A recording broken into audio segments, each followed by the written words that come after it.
In today's video, we're going to be comparing two of the best fighting game ports on the Nintendo Switch, Dragon Ball FighterZ and Guilty Gear Strive. Before we get to the video though, the like button is feeling kinda lonely and would like some attention. So be a dear and hit that real quick. So when getting to the video, I should mention first that Dragon Ball FighterZ has been available on the Nintendo Switch since 2019, but Guilty Gear Strive, it just came out 2 weeks ago, even though it's actually been out on other consoles for 4 years. Dragon Ball FighterZ retains a lot of the aesthetically pleasing visuals of the home console versions, but it runs into some minor problems whenever there's a lot going on screen. In handheld mode, the resolution tends to drop pretty dramatically more often, but since it's in handheld mode and the screen is a lot smaller, it's actually difficult to see, so in all, it still looks pretty decent. The loading times are pretty bad on the Nintendo Switch version of dbfz. When you first get a match, you're going to be waiting upwards of 40 seconds and maybe even longer for the match to load.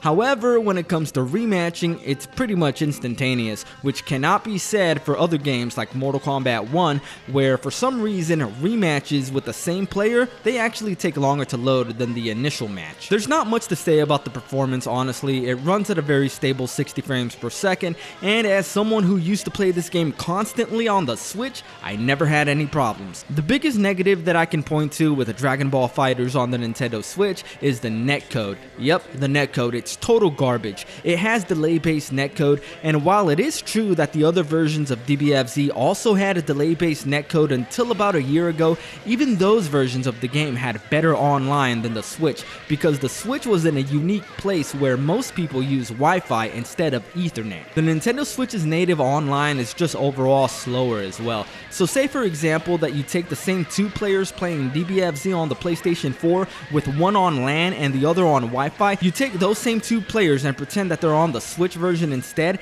the quality of the connection would still be worse on the Nintendo Switch. There's just a lot more delay, and while it's still superior to other delay-based netcode games on the Switch, it just does not compare to the PS4 when it comes to the online. And lastly, dbfz is on its way out. In fact, it's pretty much done, and unfortunately, it did not go out on a good note when it comes to how the characters were balanced. But more importantly, specifically to the Nintendo Switch, the player base has really dipped. I'm in the West Coast, and as you can see here, there's nobody playing. It used to be the case that there would be around 30 to 40 people in the West Coast lobby at any given time, while there would be 1 or 2 full lobbies in the East Coast at any given time. You can see how different it is right now. The West Coast lobby has, at this moment, pretty much nobody, and the East Coast does have more, but it's really not that much. And it would make sense to just go to the East Coast lobby, but since this game has delay-based netcode on the Switch and it's never going to get rollback, the online is just going to be horrible for me because there's just so much more distance between me and the other players. But if you're in the East Coast, then you're probably going to have a pretty good time. When it comes to Guilty Gear Strive on the Nintendo Switch, pretty much everything that I stated about Dragon Ball FighterZ,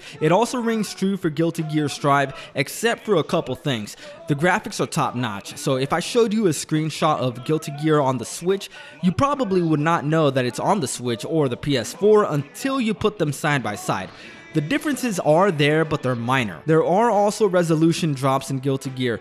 One place where Guilty Gear Strive deviates from dbfz is in the loading times. The loading times for Guilty Gear on the Switch are actually faster than they were on the PlayStation 4, which is boggling to me. It's like, I still can't believe that, but it is true. It's almost instantaneous. Guilty Gear Strive also runs at a very stable 60 frames per second on the Switch, and when it comes to the online, unlike dbfz, Guilty Gear Strive did launch with rollback netcode, so that means that there's virtually no lag even when you're fighting someone on a Wi-Fi connection, which you will be. And if you ever find yourself in a place where you can't find anyone in the West Coast lobby, just go to the East Coast lobby. With rollback, the matches are still gonna feel pretty good. The biggest negative for the Switch version is that as of now, there's not too many people playing online. The game was, after all, 4 years late, but as you can see with the lobbies here, there's pretty much no one, but it does depend on the time of the day. Sometimes there's no one, sometimes there's a lot, and also another thing to take into consideration is that not everybody uses the lobbies. For example, me, I don't use the lobbies. I just find matches with the quick start option that you can see here, and it doesn't take too long to find games. The game just came out, so when it starts going on sale, I would expect to see a lot more more people in the lobbies. So in conclusion, both games are amazing on the Nintendo Switch. I personally am partial to Guilty Gear Strive because it has rollback netcode. That one feature alone is what makes the game better than dbfz, at least in my opinion. Yours might be different, but that's going to be it for this video. I hope this video helped you decide which game you're going to get. I'm going to keep bringing you more combo videos, online matches, and video game news on Switch Played. Done.